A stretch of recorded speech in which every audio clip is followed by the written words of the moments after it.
to give you an idea, because I love going back in time to see comparative values, and I have a chart. So you talk about Ferraris, the run-up that Ferraris have had. If you look up through Ferrari Market Letter, in 1985, a 275 GTB4 4-cam was $85,000. Okay. Okay? Not an inconsequential amount of money. Huge amount of money. That was the price of a house. Yeah. So we bought our first house for the same money. By 1990, that car was $1.5 million. From inside the MotoMan studio, these are extraordinary stories of ordinary folks and how they became the people shaping the car world, the tech world, and our future.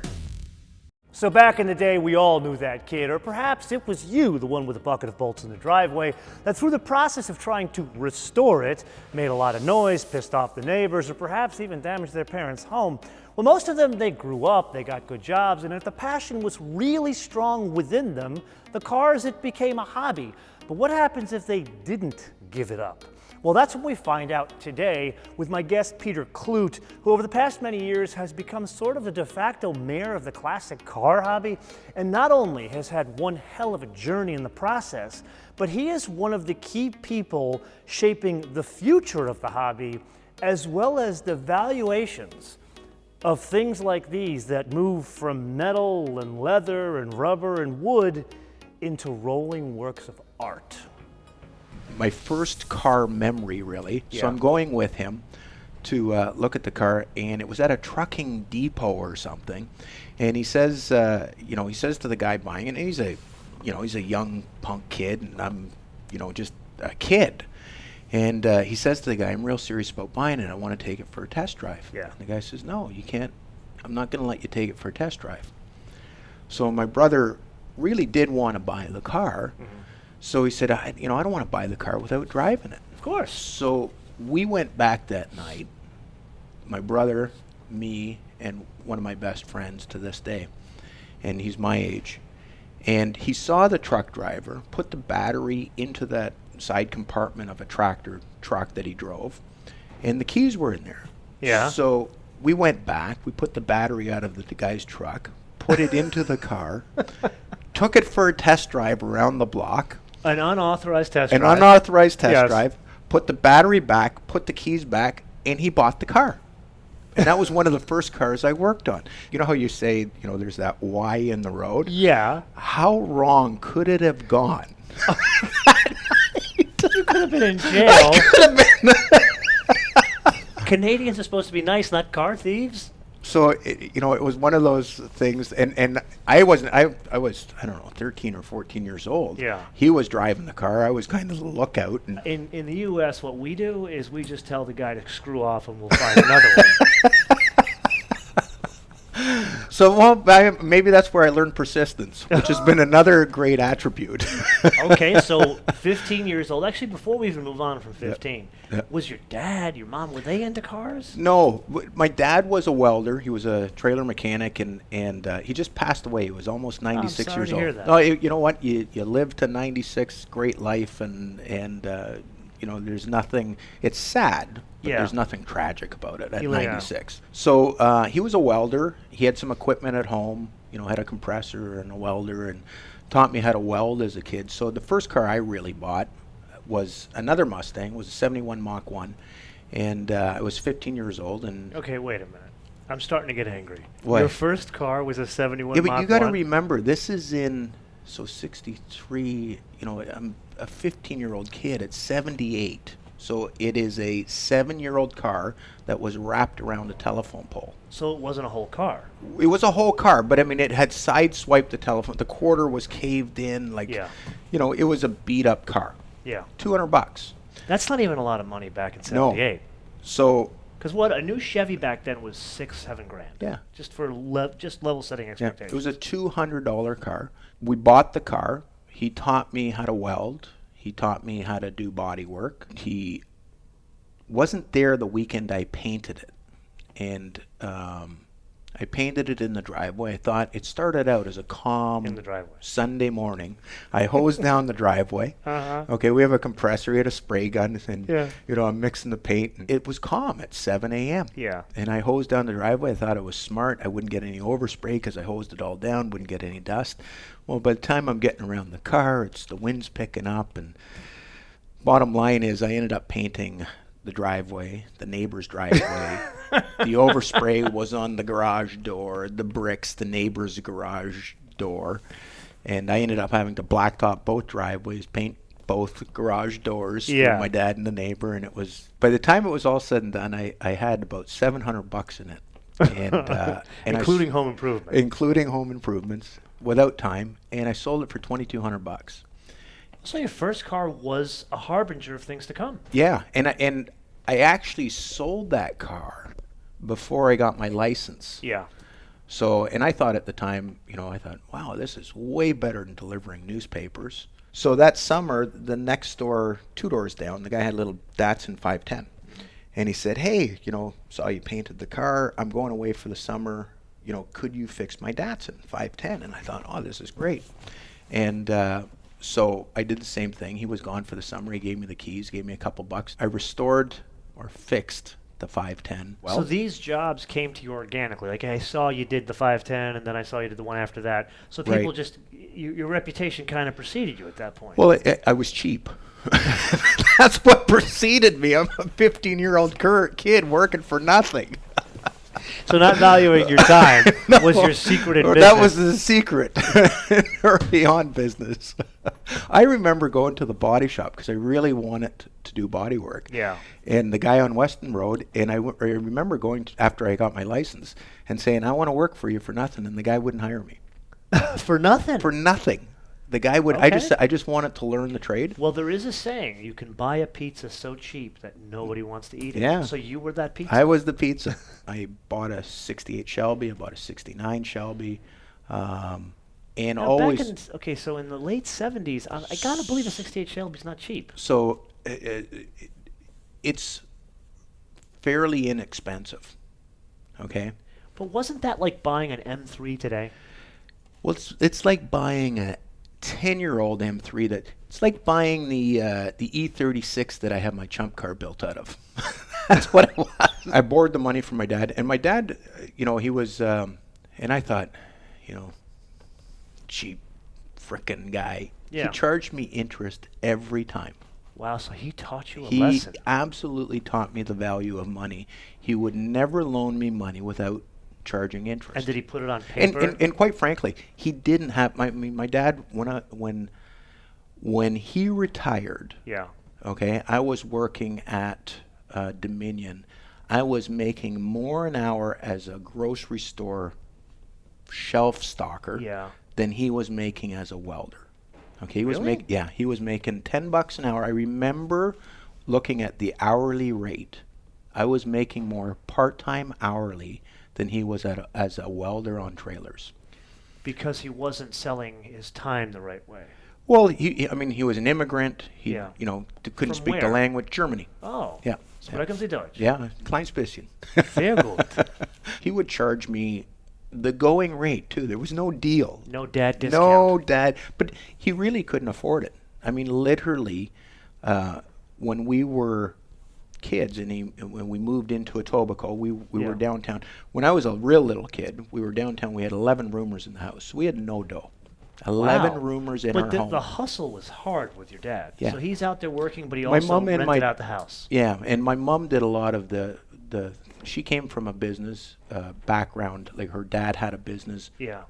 In Europe before the war. It wasn't like he was trying to teach me a lesson, but on the same note, he couldn't have done it for all the kids or whatever. Well, if you think about it, that Shelby example you just gave me, if you're adjusting for today's dollars, he's loaning you about $15,000. Yeah. That's what that is today. Yeah. Like it's a significant amount of money. And he's going, I trust you to get it figured out, get the car put together, sell it, and give me my money back.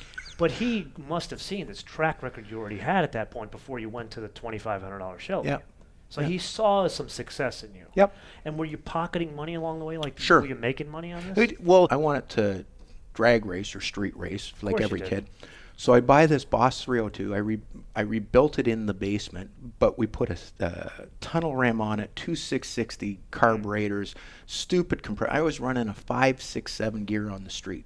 You know, built the car, designed my own wheelie bars. Of course, didn't need them. Yeah, and, yeah. You know, put these louvers on the back, and I didn't have money for louvers, so I made these little. Beat the ladies off with a stick with that thing, I'm sure. Well, so my wife, I'm telling her about this car. She's my girlfriend at the time, so we've been going out since we're kids. Really? And, yeah. So how old were you when you first met your wife? Grade 7. You've known your wife since 12 years old? Yeah. Wow. So, you go out as much as you do then. Yeah. But I mean, we started going out seriously in high school. Yeah. So, I remember telling my wife, "Hey, I'm building this great car, you know, blah blah blah." It was just in primer, and the first time she came over to my house, she looks at the car and it's in primer, and her response was, "This is it?" I thought I had this great piece. Well, okay, does she understand cars? Like, is she into it, or she's like, yeah, Peter, whatever? She's run the business with me since the beginning. Oh, I didn't know that part of it. Yeah, well, I mean, she had her own, when we got married, and we were married real young. We were 21, 22 years old. So she had her own job, which was great because she had real money. She had real money, real income. And the year we got married, I started the business. So I wasn't certain. I still worked full time. So you started Legendary Motorcar 1985. When you were 21 years old. 22. 22 Just turned 22. years old. Yeah. And how old are you now? 55.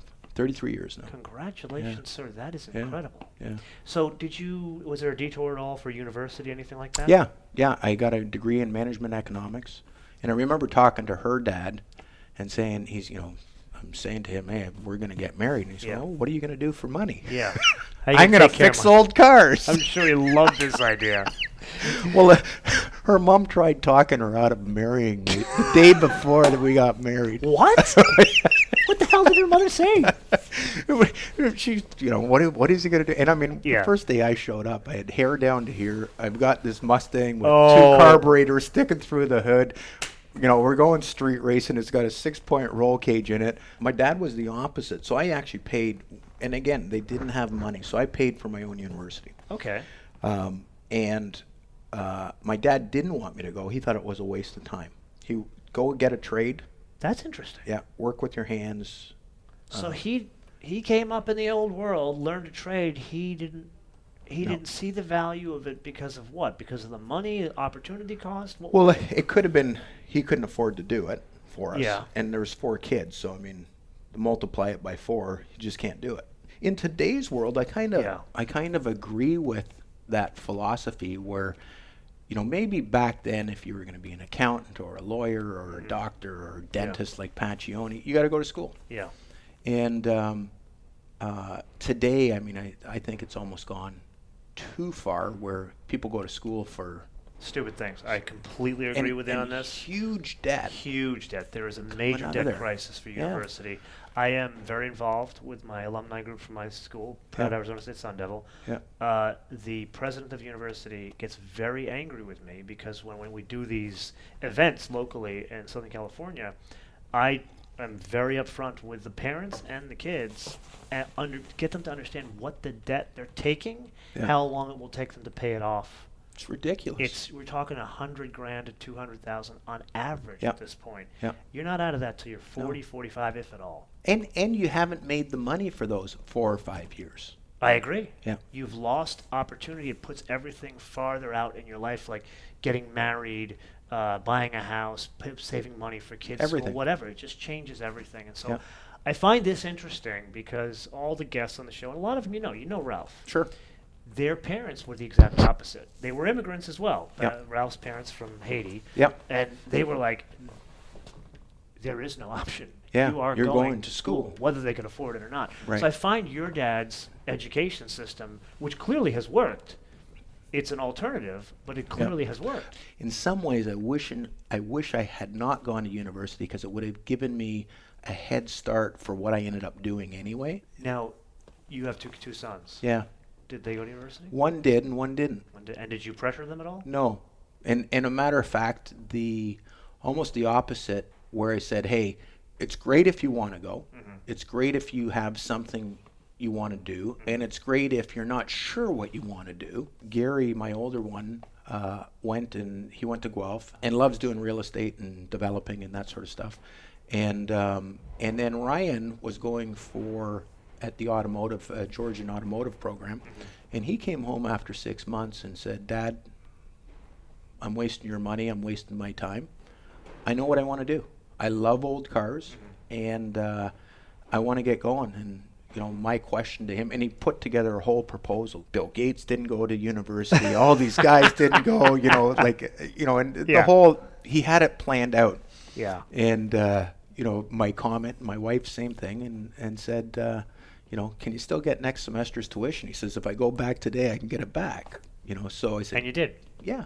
And he started hustling cars, and I say it when I hire people here.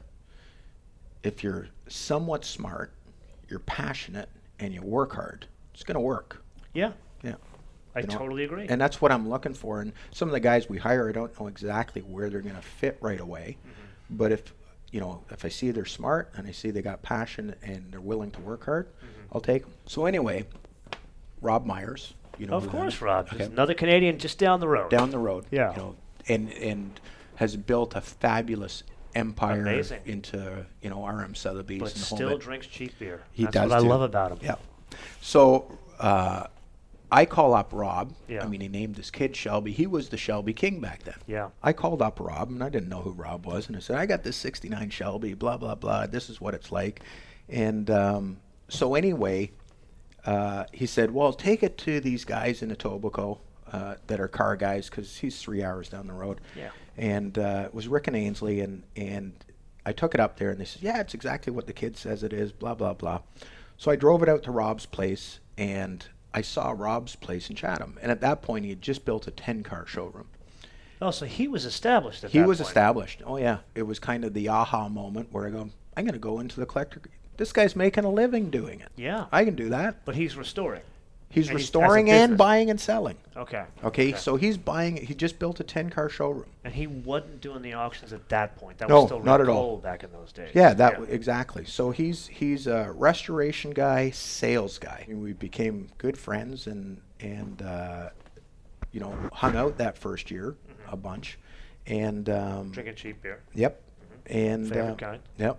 And so I had my shop, which I rented a 2,000 square foot shop right by the airport at Dixie and 401, and hired my first employee, who is my restoration manager still today. Wow. Yep.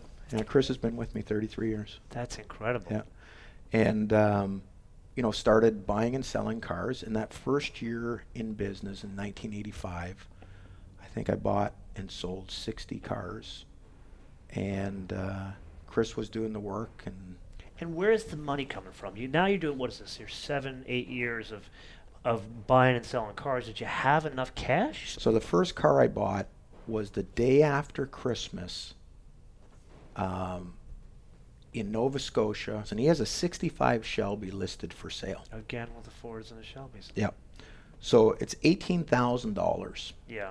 And I don't have the money. I got $1,000 in my jeans.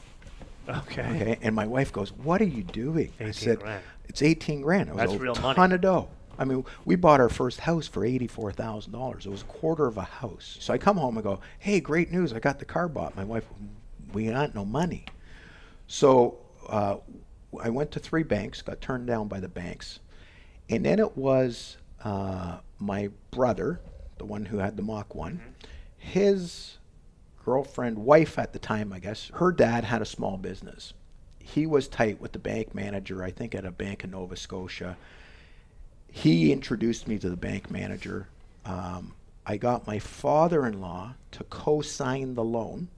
Everything you shouldn't be doing. Right. You're doing. My father-in-law co-signs the loan, and I got enough money to get this deal done. Okay. I go back 3 weeks later to the bank. I sold it for 22 grand. Pay back the loan, and the bank manager goes, "Wow, that's impressive." So fast forward, a couple more deals on the thing, and then I got a line of credit for $50,000 From that bank. from that bank. Without the cosign. With the cosign still. With the cosign still. But he sees there is a track record of these deals. Right. I'm fascinated by this because I've been to Rob's place. Yeah. He is in the middle of nowhere. Yep. And just like you both have these amazing facilities. How back then were you getting people to come to you? There was no internet. No. There was no weekly email from Legendary Motorcar. There was a guy by the airport in Toronto. Yep. But we had the Auto Trader back then. And the Auto Trader and publications were kings. So when I went on the road looking to buy cars, Okay. so I did a couple trips. Say I did one through Western Canada, and I would put ads in the newspapers in Winnipeg, Saskatchewan, Calgary, Edmonton, Vancouver, all of the major cities. I would put ads in the newspaper, wanted collector cars. You know, coming through this time period, Yeah. you know, will buy your car type thing. So literally your life has not changed because I still get your emails. Legendary Motorcar is going to be in Arizona for the auctions. Would be happy to appraise your collection. Absolutely. Now you do it faster, Instantaneously. where previously it was the Auto Trader was your secret weapon. Auto Trader or local newspapers. And were you just focused on Canada? No, because Rob was already, I don't know, 7, 8 years in business. Yeah. And he already knew what Carlisle was and Hershey was and, you know, the auctions, the cruise auctions and all that. So I would tag along with him. So you're learning. I'm learning. So he's kind of a mentor to you. Absolutely. Yeah. In the early years, the first 2, 3 years, I did a lot of business with him. And I should preface that too. My first year in business, I worked full time. I worked night crew at a Miracle Mart. I worked night crew from 12 until 8 in the morning. Forgot this part of the Yeah. story. So it sounds like the secret of the first year was you had that second job. So all the money you made, My wife was went working back full into your time. own flooring. I had a full-time job. Yeah.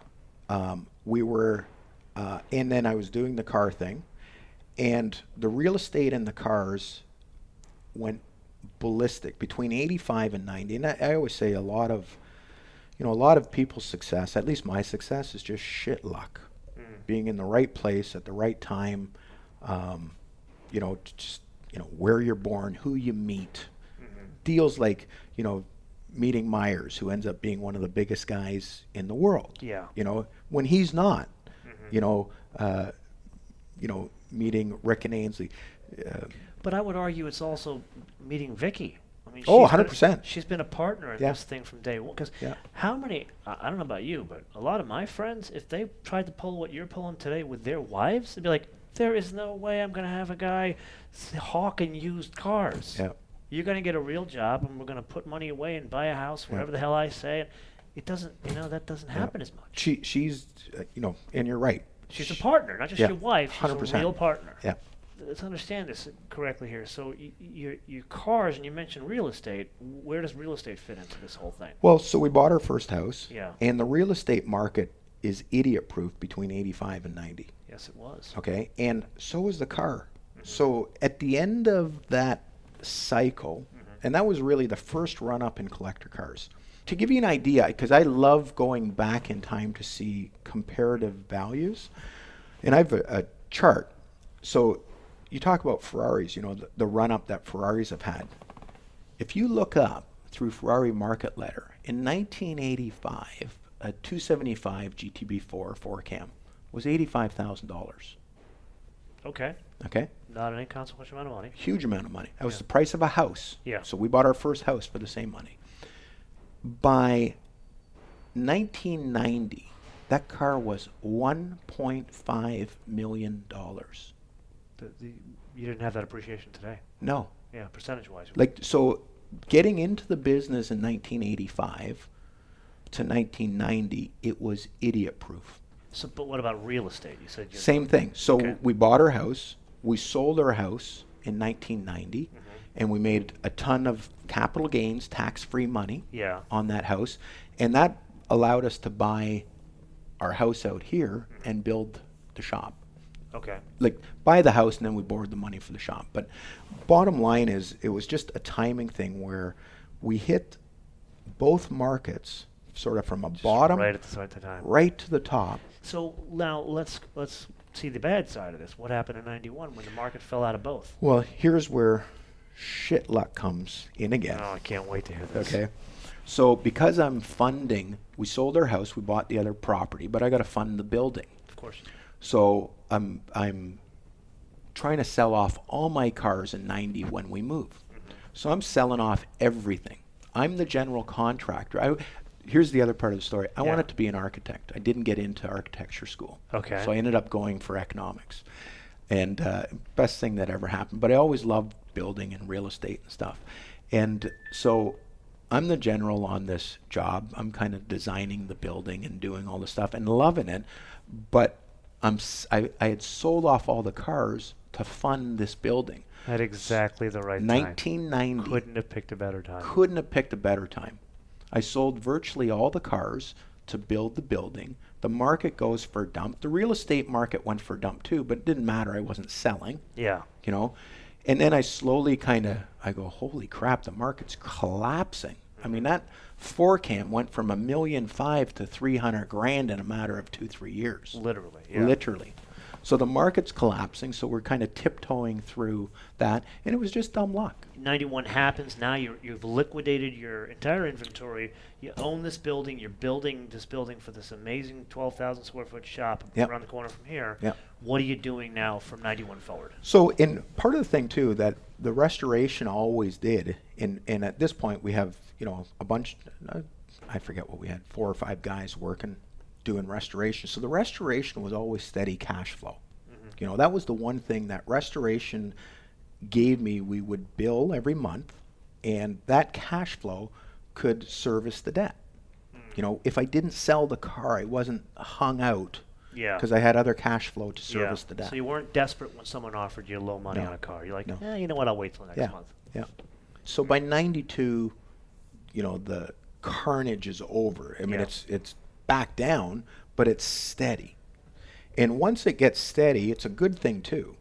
If you can survive the crash, now it's steady Eddie, and now you have some consistency to the game. And now it's just sell low or buy low, sell high. Sell low, make friends. Things are different here in Canada.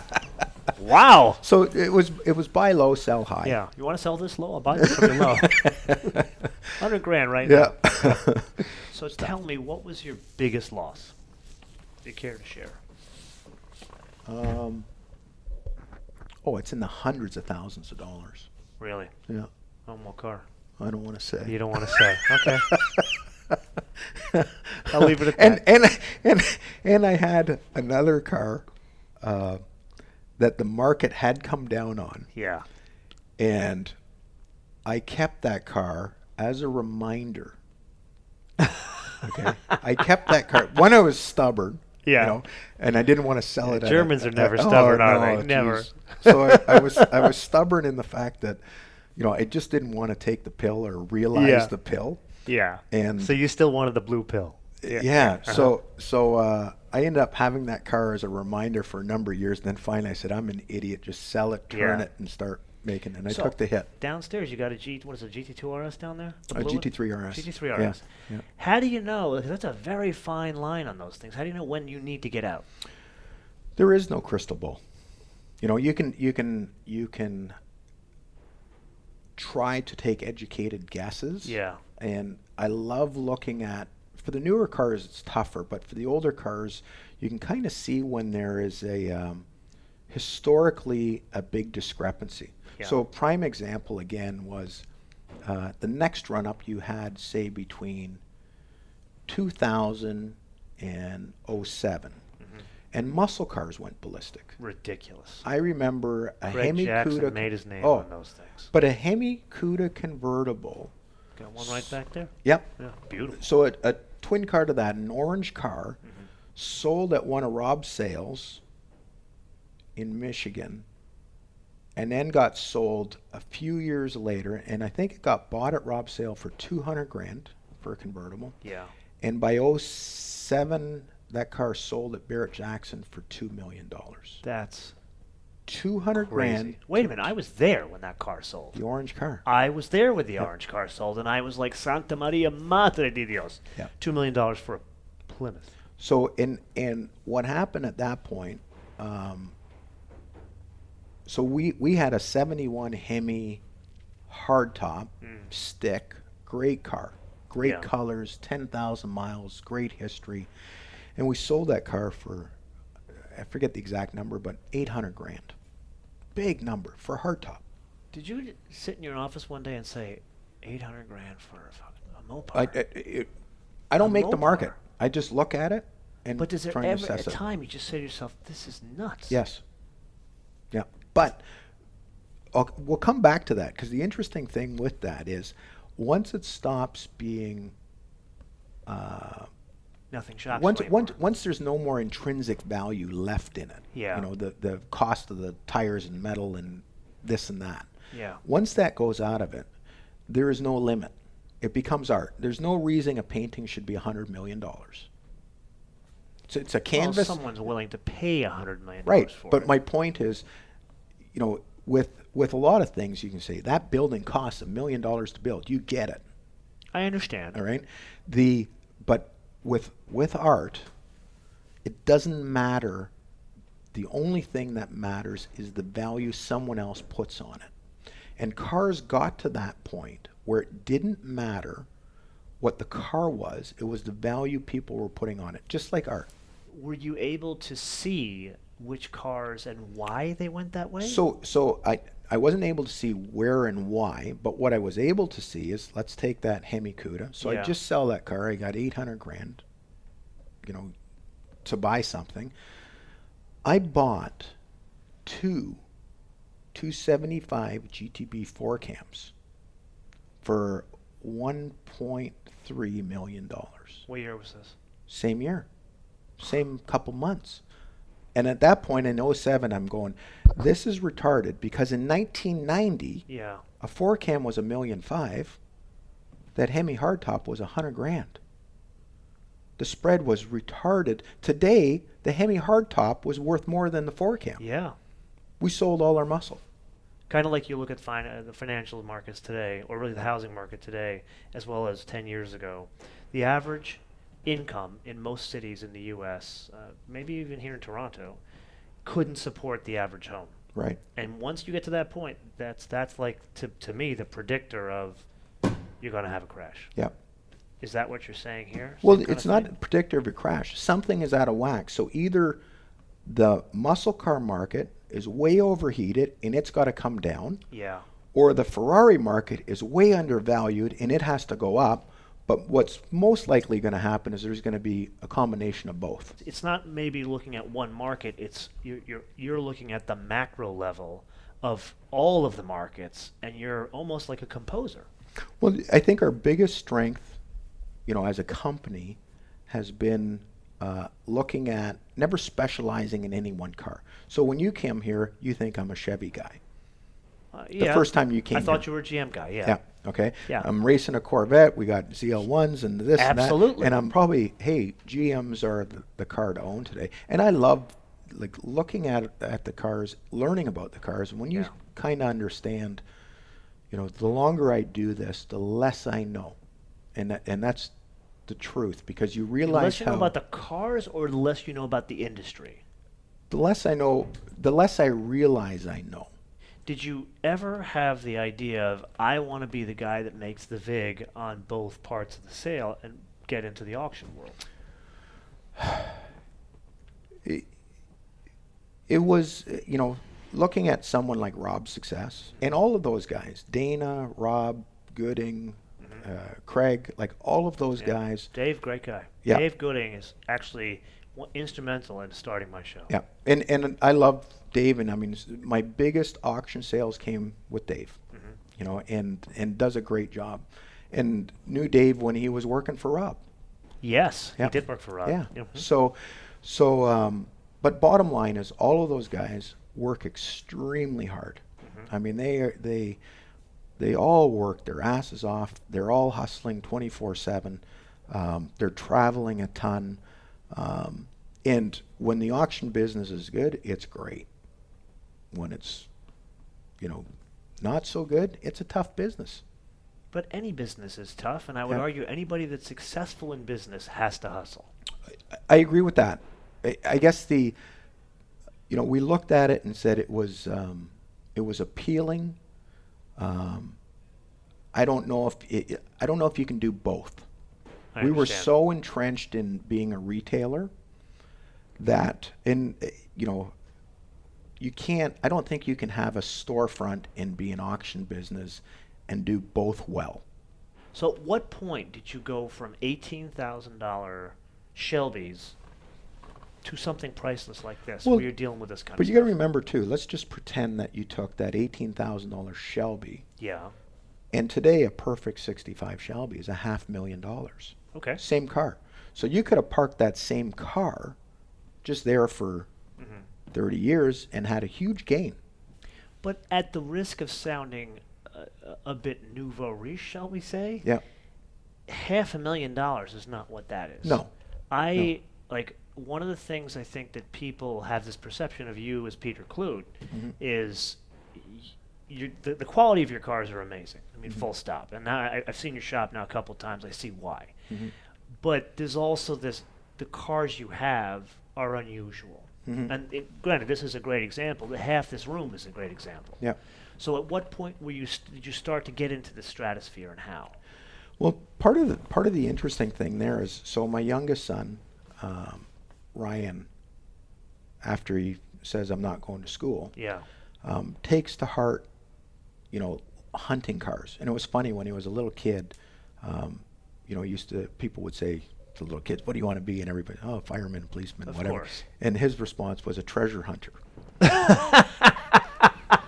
He's a treasure hunter. He literally is. Yeah. Yeah. And he was the one that kind of said, as he's doing his homework, and he's a freak for doing research. Okay. And he's doing his homework, and he says, "Dad, why don't you keep cars longer than the first profit? Like you buy a car, if somebody offers you, whatever the number is, 10%, 20%, whatever the number is profit, it's gone, it's sold." And my philosophy was you can't go broke taking a profit. Yeah. And he said, but all the guys making the real money are keeping cars while they're going up. Yeah. Like if you had kept this car for this long, and sometimes like the shit luck happens where you happen to have it for a year and the market's just doing this and you cash in on it and you're a genius. Well, this is the long-term Jeff Bezos and Warren Buffett view of business. Right. Totally get it. So it was, an 18-year-old kid that says to me, keep some cars longer. And at that point we said, okay, let's take 10 or 15 cars that we believe in or we believe are undervalued and buy them and keep them until somebody pays all the money or until the market moves. And worst case scenarios, now we've built up 30 years of business, and we've done other things too that we've been lucky at, some real estate stuff and some development and other things, and that's allowed us to get into bigger cars too. Instead of a word from our sponsors, a brief interruption. As you can imagine, all of us here are incredibly excited about the return of Inside the MotoMan studio, so much so we'd like to bring you more guests more frequently, and in the future make some of these live town hall events. So to that end, we'd like to ask you a favor. Can you help us get the word out? There are two really easy ways to do this. First and foremost, can you share the show, Inside the MotoMan studio, on your favorite social platforms? That includes Reddit. I would argue Reddit is even more important than the usual suspects. And then second, this is now a podcast. So go to your favorite podcast directory and subscribe, rate, and review Inside the MotoMan studio. However you choose to help us, we'd be greatly appreciative. And now, back to this incredible story. Do you go on like the tours? Do you like go on the Colorado Grand, that kind of stuff? I haven't, and I will eventually, but right now I just like racing so much. Yeah. And the interesting part of the racing is it has also been where I've been able to do my biggest deals. I gotta believe that's where you build the camaraderie with your customers. The demographics, when I first got into racing, I looked at the demographics and go, the average guy makes X amount. The average guy has 7 collector cars. The average guy loves cars in that racing world. If you're selling an F40 and you can take the guy to the racetrack and drive it, it adds credibility.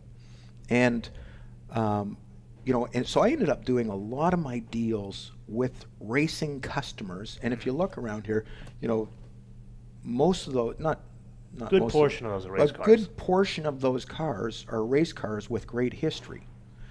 And so for me, the racing and the collector car business really intersects in a big way. And if you look at the world's most expensive cars, they're almost all exclusively race cars. How long have you had the cable show? We did 11 years of Dream Car Garage, 3 years of Sports Car, and now 5 years of Legendary Motorcar. So long time. Yep, 20 years. How much of the brand of Peter via TV goes into this? I think that's a double-edged sword. How so? Because of course I have my own view on this, but Sure, because you've done it. Yeah. So, but the difference is I'm buying and selling every day in that market. So if I come to a guy's place, they go, "Hey, you're the guy from the TV show. You're making money. I'm selling it too cheap." Okay. Okay, so it becomes harder to buy. And I mean, our business model is pretty simple. You know, if in today's world, most people with significant cars have two options really. Well, they have three options. They sell it privately, put up with all the crap that goes with it, and try and figure out where to advertise it and all the stuff. Most of those guys in this level don't want the grief. I understand. Take it to auction or sell it to somebody like me. So those are their three options. So the first, most guys don't want to deal with it.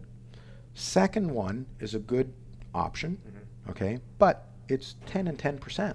It's 10% on the buy, 10% on the sell.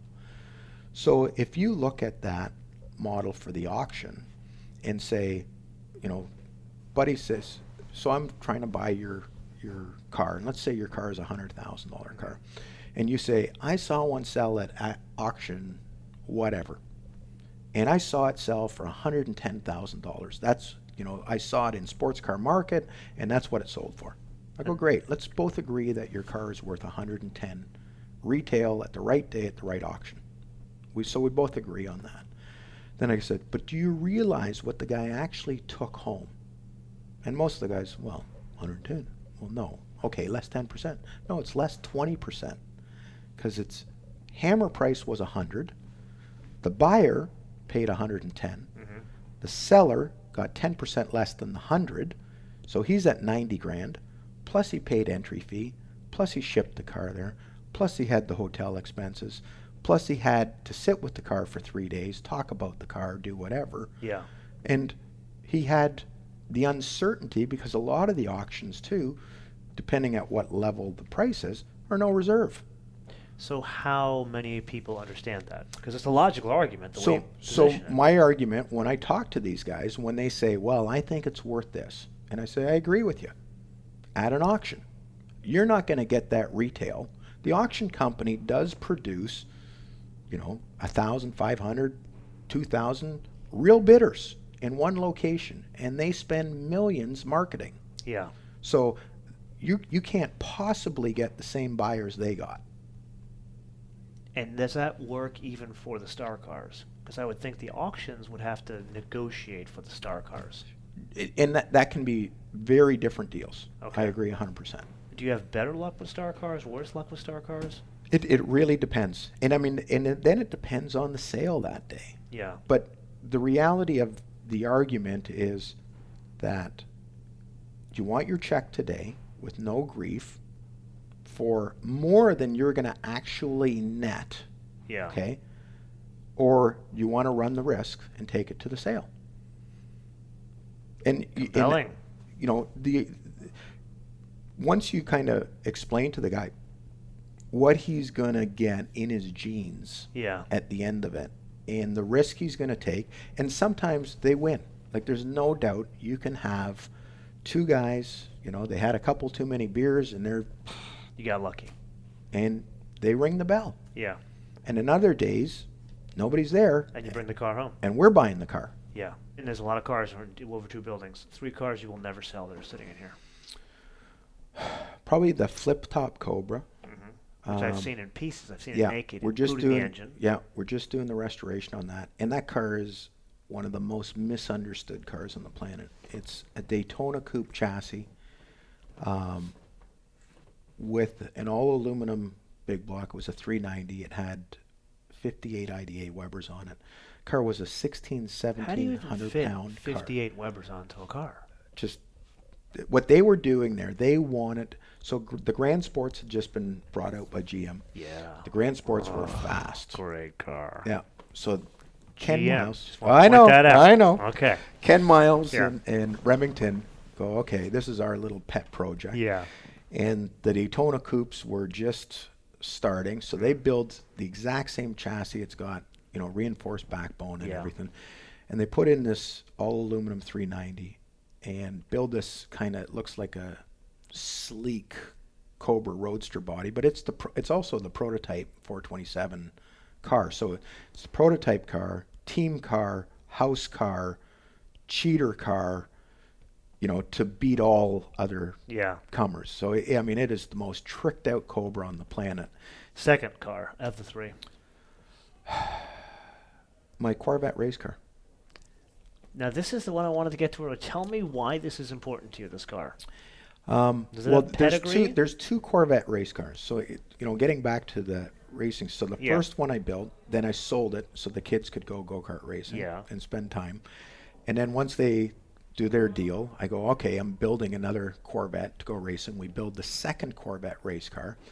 And we did a show on it. We did a special on it, actually. And we won a lot of races with that. And in that first Corvette race car, I have a chance to buy again. So I just bought back that first Corvette race car from the guy I sold it to. And my kids now race that with me running this. So they run my first Corvette race car. And we run together. This is an amazing father and son story. Yeah, both boys. So they switch back and forth. And what's really cool is SVRA, Tony Perella does a fabulous job of he's built something that's kind of really cool, and he's making it grow right now. And one of the things he's done is done a Pro-Am. And so for guys like me that, grew up watching, the Bill Elliott's and the Al Unser Juniors and all those guys, so he's put us together with those guys. So the first Pro-Am he did is maybe 4 years ago, and my partner in that race was Al Unser Jr. And the helmet is actually right there. And we won at Indy, and I'm on the podium with Al Unser Jr. getting an Indy ring and going, this is the coolest thing on the planet. Dude, you hit the lottery. In a ton of ways. Remember I said about shit luck? I have a lot of shit luck. This is not shit luck. This is the lottery plus shit luck plus God shining upon you, coming down from Mount Olympus himself. Your sons won the go-kart racing on the same day, and now they're racing in your race car. Yeah, which is cool. And it's not like it's a pedigreed car. You built it. Well, the first car was. The first car was the pedigree, but one of them isn't. The other one we bought out of a wrecking yard. It was a $5,000 wreck. Okay, I'm jealous. Now tell me the third car.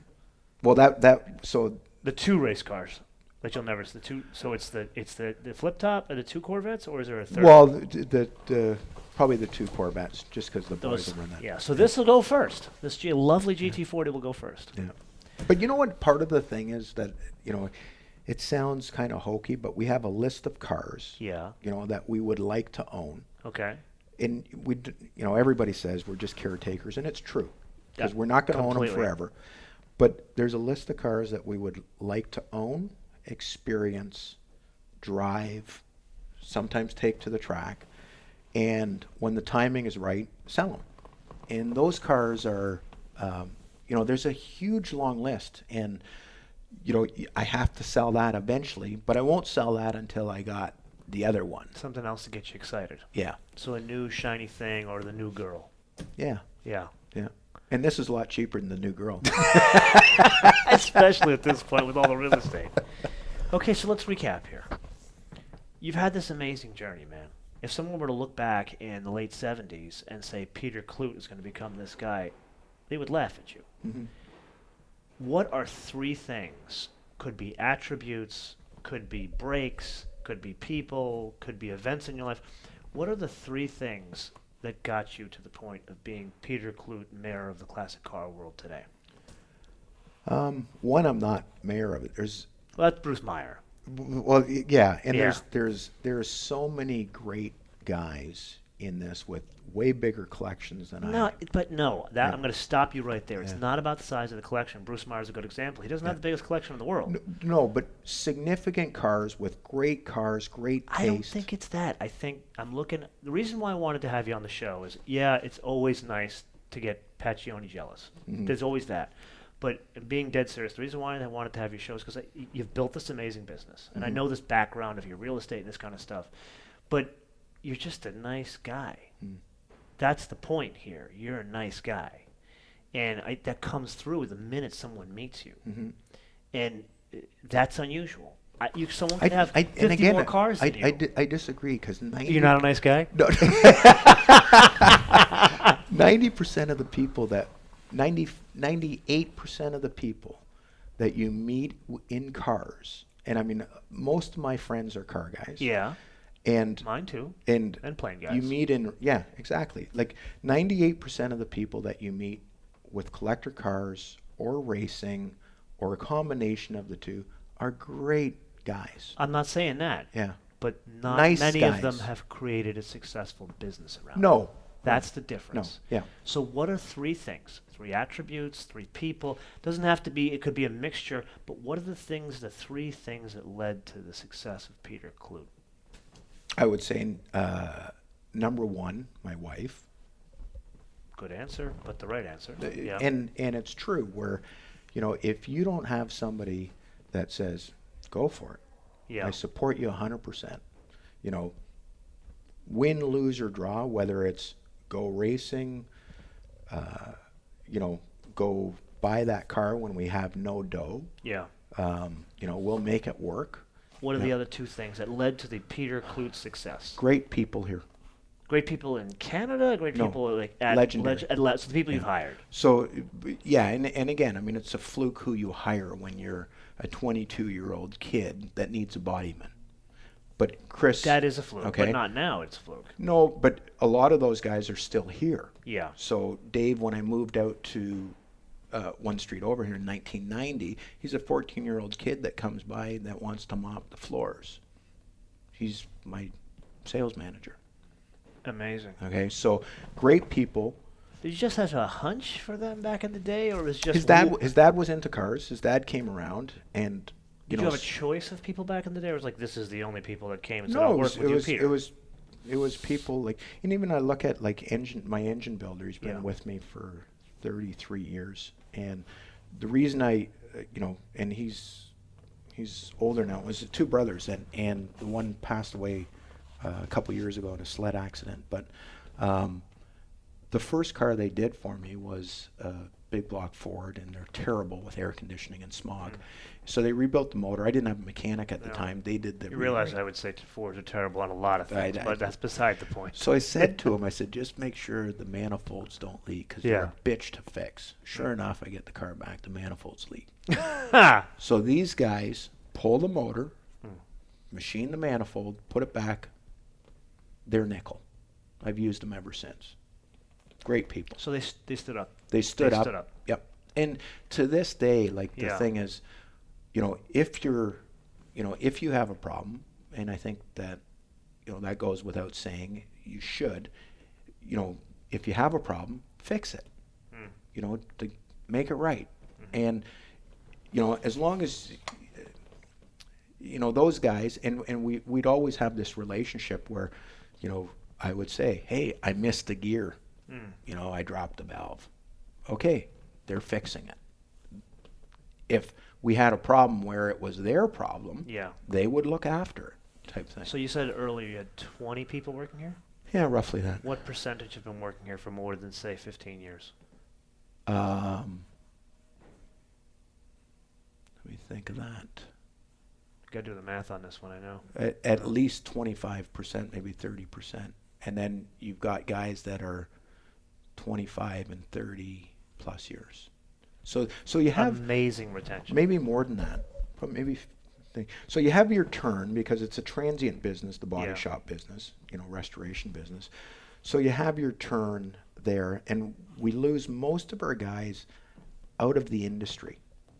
So our painter, and we got a great new painter, but our old painter left to become a teacher. Interesting. Yeah. That's an unusual switch. It isn't really. Well, one left to become the painter before that is a fireman today. So he looks at it and goes, I work 7 days a week. You know, I work 12-hour shifts. I got plenty of time. Yep. The other guy looks at it and says, I'm teaching automotive, body at a college. I get the summers off and this. Benefits, all sorts I'm of not good sucking in fumes. Yeah. So I get it. Don't have to work on so many Fords. Yep. Yeah, I understand that too. Yep. And then third attribute, third reason of Peter Klutt's success. Shit luck. Yeah, eloquence. Yeah, that's you. Great people. Yeah. My wife and family shit and shit luck. I'm at least happy you save that one for last and put your wife first. Yeah. Incredible story, man. Yeah. I am blown away by the story about not just the speed at which you did it, but the people you brought along the way, and that is, a lot of my other guests on the show, and a lot of them have this, with the exception of the college thing, a lot of similarities that I'm seeing. But you have this unusual way of bringing this business and the passion of racing together, and I'm honored to share it. Thank you so much for sharing it. Thanks for having me on. I need to have you on again, so when you come down to California, because I know you do, because I get the emails, Legendary Coming Motorcar down, Cars, coming just like down. the old days. We want to see a collection. Come to the airport. Our studio is an airplane hangar. We've got 2 Warbirds and a couple classic We'll cars. go flying. We'll go flying, and then we'll do another show, but this time we'll just talk nothing about cars, just everything about cars. Cool. And we're going to put a ban on Fords in that episode. No problem. Thank Pleasure. you for having me. Many thanks for joining us throughout the entirety of this episode, and don't forget, subscribe, rate, and review Inside the MotoMan Studio on your favorite podcast directory. And while you're sharing, how about on your socials as well as on Reddit? Until our next incredible guest, bis später.